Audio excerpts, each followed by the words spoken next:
Hello, Ram Ram ji. आप सभी लोगों को सुबह की सुप्रभात। और दोस्तों, आज फिर चलते हैं कथा सुनने के लिए। आज है पूरण, तो आज कथा का पूरण है। आज सुबह है और पता भी नहीं चला कि इतने 6-7 दिन कैसे कट गई। तो चलते हैं मंदिर में माँ भद्रकाली के, और उधर थोड़ा 2 घंटे की आज कथा है। सुबह से तो वहाँ हवन हो रहा, अभी कथा चल रहा है, तो हम भी चलते हैं कथा सुनने के लिए। आपको भी सुनाएंगे कथा, तो चलो चलते हैं। नाथेगा उसी के साथ मैं अपनी पुत्री का विवाह करवाऊंगा। तो प्रभु ने 7 रूप धारण किए और एक ही रस्सी से एक ही साथ 7 बैलों को नाथा। और इस प्रकार नग्नजित की जो पुत्री थी सत्या, जिनको नागनजिति भी कहते हैं, उनके साथ प्रभु का विवाह संपन्न हुआ। इस प्रकार प्रभु का 6वां विवाह हुआ। कई देश में प्रभु की एक बुआ जी रहती थी, जिनका नाम था श्रुत कीर्ति। ये भगवान को अपने पुत्र के समान मानती थी, पुत्र वधि से स्नेह करती थी। संबंध को घनिष्ठ करने के लिए अपनी पुत्री भद्रा का विवाह इन्होंने भगवान के साथ में संपन्न करवाया। तो इस प्रकार प्रभु का 7वां विवाह हुआ भद्रा जी के साथ।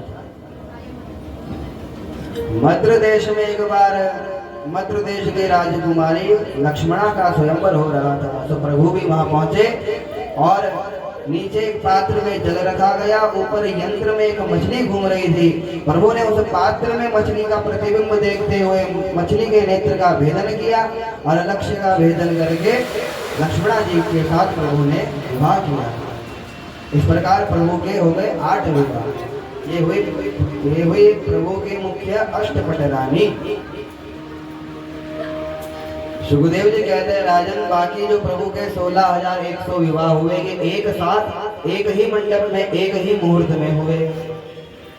तो किसी ने कहा, गुरुदेव ये कैसे संभव है? एक साथ 16,100 विवाह हुए एक ही मंडप में एक ही दिन। आप में यहाँ जो कथा है विस्तार से सुना।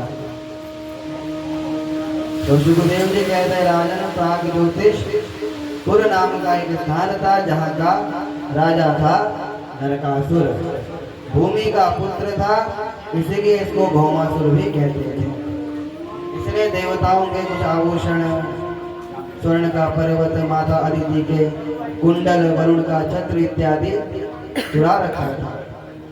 एक दिन नारद जी स्वर्गलोक से कल्प वृक्ष का फूल लेकर के आए और द्वारिका आए और द्वारिकाधीश को वह पुष्प देकर के चले गए।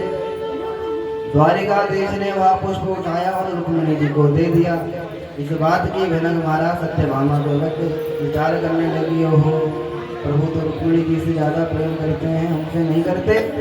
तभी तो पारिजात का जो फूल नारद जी लेकर के आए वह इन्होंने रुक्मिणी जी को दिया, मुझे नहीं दिया। तो आज सत्यभामा जी कोप भवन में जाकर के कुपित होकर के प्रभु आए, कारण पूछा। सत्यभामा ने बताया कि जो नारद जी पारिजात का पुष्प लेकर के आए थे वो आपने रुक्मिणी जी को दिया, हमें भी तो दे सकते थे। प्रभु ने कहा, बस देवी जी इतनी सी बात, आपके लिए तो हम स्वर्ग से पूरा पारिजात का वृक्ष ही लेकर के आ जाएंगे। अब तो सत्यभामा जी जिद पर अड़ गई, प्रभु अब तो हमें वास्तव में ही कल्प वृक्ष चाहिए। प्रभु ने कहा, देखो देवी, किसी से यदि कुछ वस्तु लेनी है तो बदले में कुछ देना भी पड़ता है। देवताओं की कुछ वस्तुएं नरकासुर के पास है, पहले हमें युद्ध करके उस नरकासुर से उन वस्तुओं को जीतना होगा, फिर जब हम देवताओं को उनकी वस्तु लौटाएंगे तो संभवतया वो हमें कल्प वृक्ष दे दें। तो आज प्रभु अपने गरुड़ पर सत्यभामा जी के साथ बैठे और प्राग ज्योतिषपुर नाम की जो नगरी है वहां के लिए प्रस्थान कर गए। सभार्यो गरुडारूढ़ः प्राग्ज्योतिषपुरं ययौ। आज भगवान सत्यभामा जी के साथ उस नगरी में गए और वहां मुख्य द्वार में मुर नाम का दैत्य खड़ा था, जिसके 5 सर थे। प्रभु ने उस मुर का उद्धार किया, इसलिए प्रभु का नाम पड़ गया मुरारी। अरि मतलब होता है शत्रु, जो मुर दैत्य के शत्रु वही हमारे मुरारी। अब जैसे ही भीतर घुसे तो जो नरकासुर था यहाँ युद्ध करने के लिए दौड़ पड़ा। दोनों के बीच में भयंकर युद्ध हुआ और प्रभु ने नरकासुर का भी उद्धार किया। और इससे जो भी वस्तुएं थी सब लेकर के देवराज इंद्र के पास जाकर के सौंप दी और कहने लगे हमें आपके जो ये स्वर्ग में लगा हुआ कल्प वृक्ष है यह चाहिए। देवताओं ने साफ मना कर दिया कि प्रभु ये स्वर्ग की संपत्ति है, मृत्यु लोक में नहीं जाएगी। तो प्रभु ने अपने गरुड़ को आदेश दिया जाकर के यह वृक्ष उखाड़ दो। गरुड़ जी जैसे आगे बढ़े देवता गरुड़ जी पर टूट पड़े, परंतु गरुड़ जी ने सभी देवताओं को परास्त कर दिया। सभी इंद्रादि देवता प्रभु से क्षमा मांगने लगे और इंद्र ने भगवान से कहा प्रभु जब तक आप धरा धाम पर रहोगे तब तक ही यह वृक्ष पृथ्वी पर रहेगा, और जैसे ही आप धरा को छोड़ करके स्वधाम आ जाओगे तो ये कल्प वृक्ष भी पुनः स्वर्ग में आ जाएगा। प्रभु ने स्वीकृति दी और सत्यभामा जी के महल में ले जाकर उसके उस कल्प वृक्ष को लगा दिया। महाराज जो ये नरकासुर था इसने प्रतिज्ञा ले रखी थी कि मैं एक ही मंडप में 20,000 विवाह संपन्न करूंगा। तो इसने अपनी जेल में 16,100 कन्याओं को बंदी बना। प्रभु ने नारद जी से भी कह दिया कि ठीक है आप जाइए, मैं पहुंच जाऊंगा। अब भगवान दुविधा में फंस गए। उद्धव से पूछने लगे कि पहले कहाँ जाया जाए, जरा संध का वध करने जाया जाए या पहले पांडवों के राजस्व यज्ञ में जाया जाए।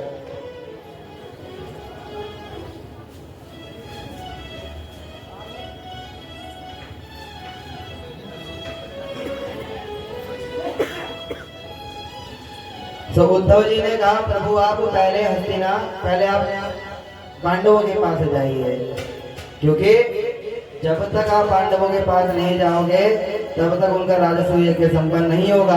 आप पहले पांडवों के पास जाइए, वहां से कुछ पांडवों को लेकर के मगध जाइएगा और वहां जाकर के जरासंध का वध करिए। जरासंध के महल में चले गए।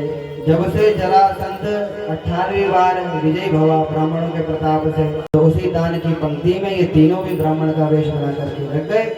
और जैसे ही जरासंध के समक्ष पहुंचे तो जरासंध से कहने लग गए युद्धम नो देहि राजेंद्र द्वंद्वशो यदि वन्यसे युद्धार्थिनो वयं प्राप्ता राजन्यानान्नकांक्षिणः।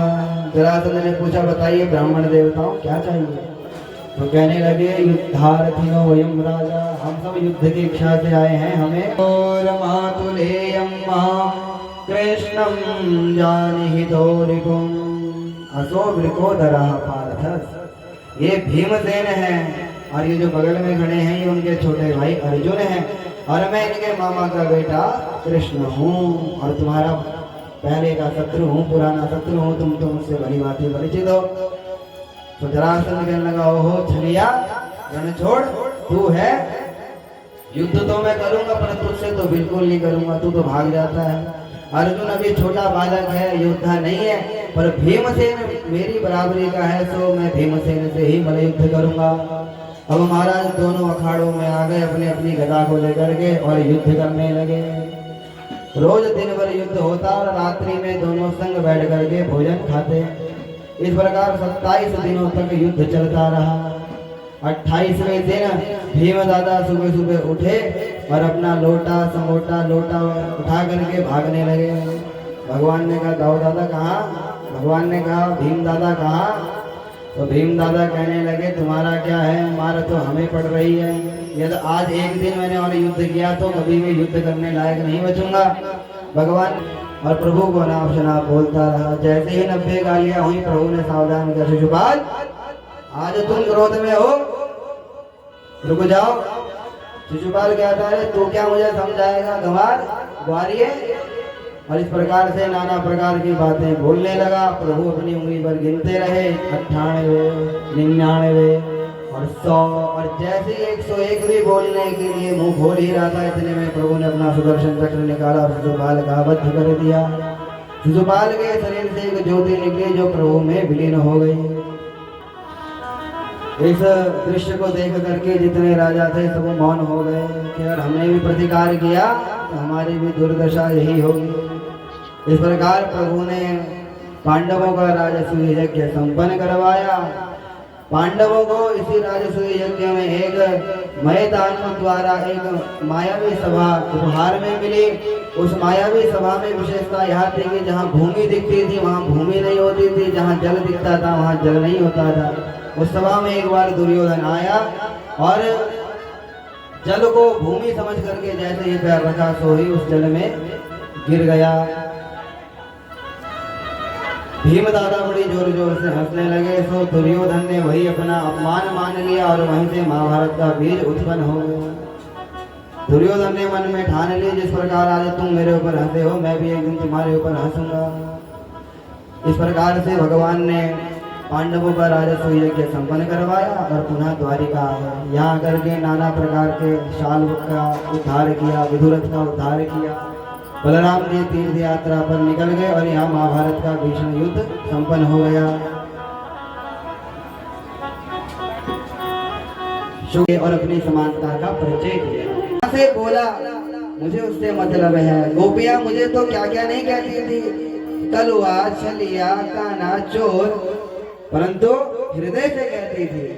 तो प्रभु कहते हैं मुझे हृदय से भजो और कुछ भी मुझे अर्पित करो, परंतु उसमें भाव होना चाहिए। एकादश स्कंद प्रारंभ होता है।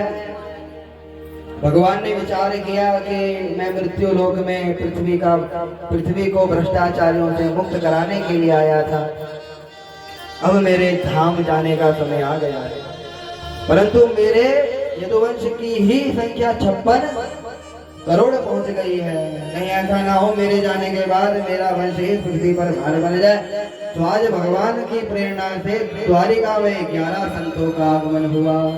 विश्वामित्रो सितः कण्वो दुर्वासा भृगुरांगिराः कश्यपो वामदेव। श्री वृंदावन बिहारी लाल की, श्री राधा रमण सरकार की, श्री वेदव्यास भगवान के, श्री सुखदेव महाराज की, श्री भद्रकाली मैया की, सभी संतन की, सभी भक्तन की, सभी विप्रन की।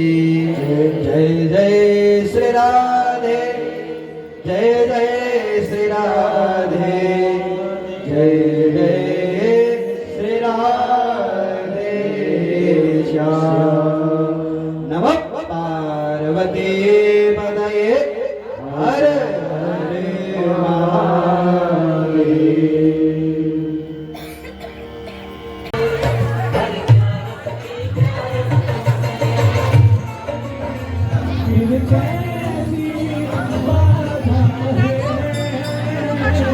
He